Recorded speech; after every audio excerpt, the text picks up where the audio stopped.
Hello बच्चों, हाय। आज के फिर से इस क्लास में आप लोगों का स्वागत है। मैं इसके गुप्ता आर्य शिक्षा केंद्र चैनल पर।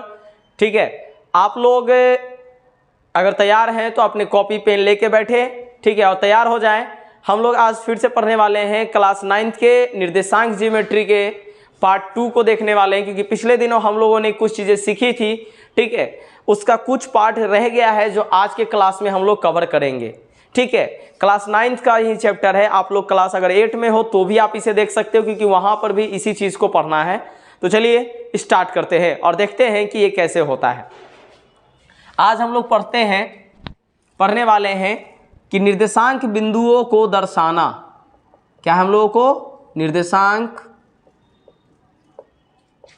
बिंदुओं को ग्राफ पर दर्शाना। ठीक है, मतलब इसको कहा जाता है how to represent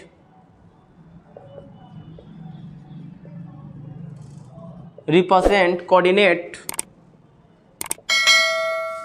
on graph. ठीक है, हम लोग ग्राफ पर किसी भी बिंदु को जो कोऑर्डिनेट पॉइंट्स है उसे हम लोग कैसे रिप्रेजेंट करेंगे। हम लोग किसी भी कोऑर्डिनेट पॉइंट को हम लोग कैसे रिप्रेजेंट करेंगे ग्राफ पर, तो आज हम उसको देखने वाले हैं। तो चलिए देखते हैं।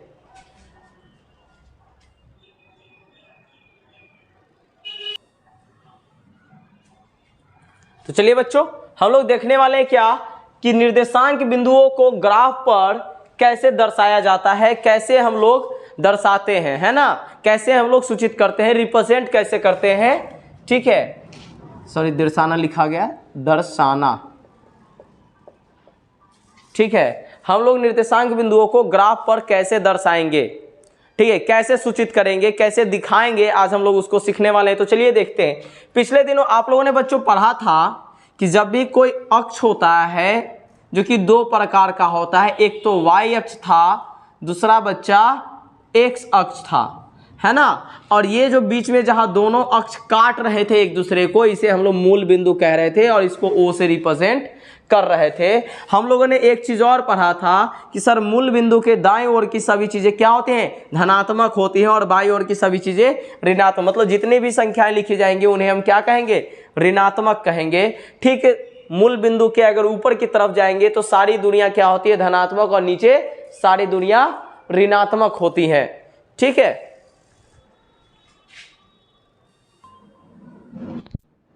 हाँ, तो चलिए बच्चों अब हम लोग लिखते हैं। चूंकि इस तरफ सारी दुनिया, मूल बिंदु के दाएं तरफ सारी दुनिया पॉजिटिव होता है, तो हम यहाँ पे लिख लेते हैं +1, मतलब 1 2 3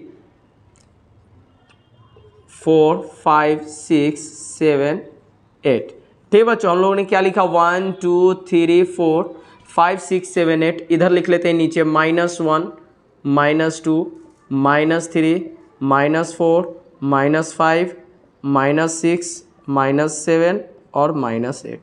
ठीक, उसी तरह से इस तरफ लिख लेते हैं -1 -2 -3 -4 -5 -6। ऊपर में लिख लेते हैं बच्चा 1 2 3 4 5 6। ठीक है बच्चों, ये मैंने कोऑर्डिनेट बना लिया। कोऑर्डिनेट जो ग्राफ पे आपको जब पेज मिलेगा ना बच्चा, ठीक है, वो ग्राफ पे आपको 4 खाने तरह से मिलेंगे। जैसे आप ग्राफ पे कॉपी पे जब देखोगे तो वो ऐसा ऐसा बना हुआ रहता है पहले से। ठीक है, तो आपको यहाँ पे कुछ नहीं करना होता है, ये ऐसा ऐसा बना हुआ होता है। तो आपको बस स्केल से ऐसे खींचना होता है, किसी एक को मूल बिंदु बनाना रहता है, उसके बाद 1 2 आगे लाइन रहता है तो 3। ठीक, ऊपर में जाएंगे तो 1 2 3 4 ऐसे लिखना पड़ता है। ठीक है, वो ग्राफ पेज पे ऐसा रहता है दिया हुआ। ठीक है, ये सारे लाइन पारे हुए रहते हैं, लेकिन चूंकि यहाँ पे मेरे पास ग्राफ का पेज नहीं है तो मैं इसलिए यहाँ पे आपको एज अ सिंबल तौर पे दिखा रहा हूँ। ठीक,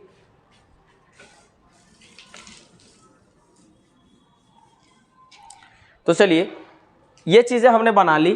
फिर से देख लीजिए, 0 के इस तरफ सारे धनात्मक, 0 के इस तरफ सारे ऋणात्मक, ऊपर की तरफ प्लस और नीचे की तरफ माइनस। अब हमें कौन कौन सा बिंदु दिखाना है सर, मान लेते हैं कहता है क्वेश्चन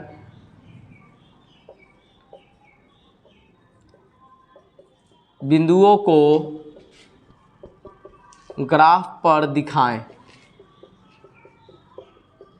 कैसे दिखाएंगे, मान लेते हैं ए दे दिया 5 6, बी दे दिया 7 माइनस 3, 8 दे दिया -4 - 2, 6 दे दिया 0 3, ठीक है, 7 दे दिया -8 4। मान लेते हैं ये कुछ हमें निर्देशांक दे दिए हैं, हम इसका नाम दे देते हैं, छोड़ो CDE, ठीक है।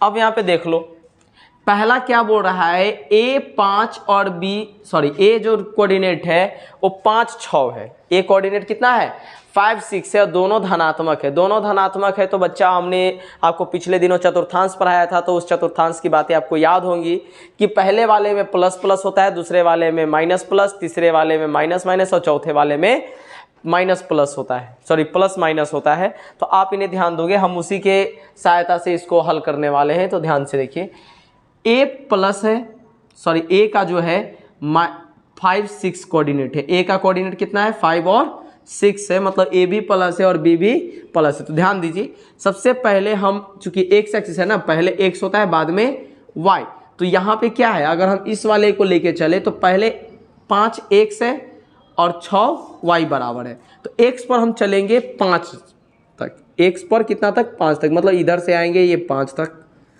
तक आ गए। अब ठीक, चूंकि y एक्सिस पर, अब y एक्सिस पर प्लस 6 है तो ठीक वहीं से ऊपर की तरफ जाएंगे या वहीं से नीचे की तरफ जाएंगे, ठीक है। ध्यान दीजिए, अगर हमें जो कोऑर्डिनेट दिया गया है 5 6 दिया हुआ है, कोऑर्डिनेट कितना दिया हुआ है 5 और 6 दिया हुआ है, तो क्या करेंगे, पहले x एक्सिस पर 5 पे जाएंगे, x एक्सिस पर कहां जाएंगे 5 पर, प्लस 5 पर, फिर उसके बाद y पे 6 है, y पे 6 है, प्लस या माइनस, अगर प्लस है तो हम वहीं से y पर 6 की तरफ बढ़ जाएंगे प्लस के सामने, ठीक है। तो 6 यहाँ पे आ गया बच्चा, 6 यहाँ पे है, अगर आप यहाँ से देखो तो ये 6 है, इसके सामने 6 के सामने यहाँ और 5 के सामने यहाँ, तो ये दोनों यहाँ पे कट किए, तो ये इसका कोऑर्डिनेट कितना हो गया 5 6 हो गया, कितना हो गया 5 6, ठीक। यहाँ पे देखिए 7 - 3 है, x पर 7 y पर -3, x पर बच्चा 7 आ गए और y पर -3, ध्यान से देखिए x पर 7 और y पे -3, ये जहाँ पे दोनों लाइन कट करेंगी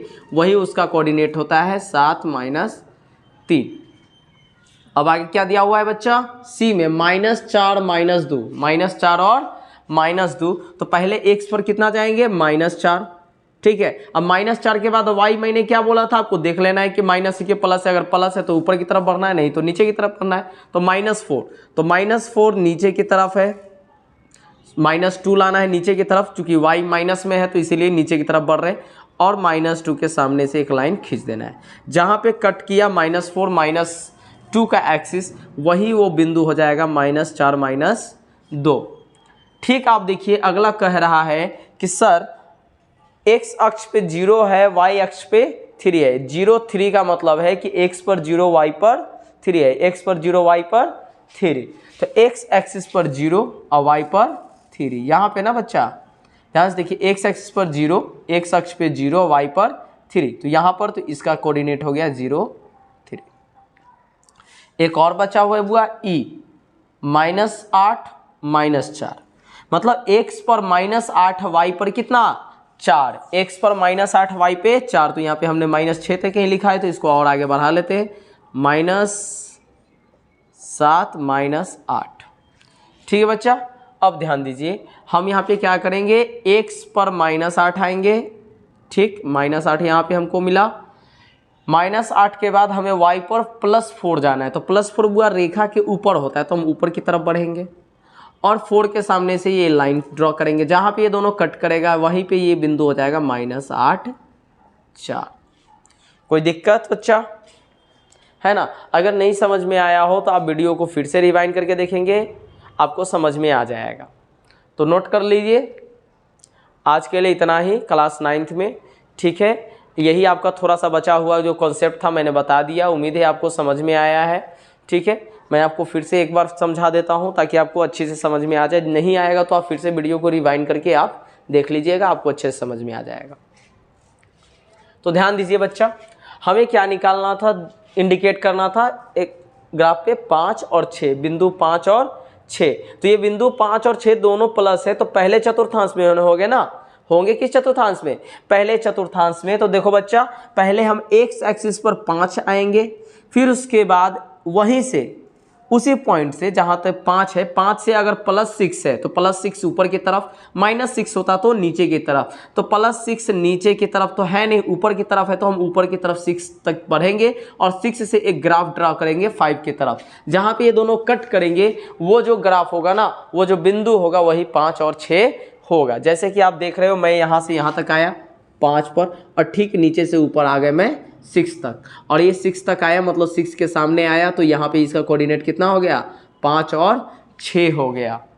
ठीक है बच्चा, आप इसी तरीके से सभी को आप बना लीजिएगा, नोट कर लीजिएगा। आप अपने एक्सरसाइज का क्वेश्चन जरूर बनाइएगा, क्योंकि बच्चों मेरा काम है पढ़ा देना, आपका काम है अपने बुक से बनाना। ठीक है बच्चों, तो चलिए आज के लिए धन्यवाद। उम्मीद करता हूँ आपका जो इंटरेस्ट है वो बना हुआ है क्लास में, और आप इस क्लास को पढ़ रहे हैं और वीडियो के एंड तक पहुंच गए हैं, तो वीडियो जरूर से आपको अच्छा ही लगा होगा। तो लाइक कीजिए, शेयर कीजिए, सब्सक्राइब कीजिए। धन्यवाद।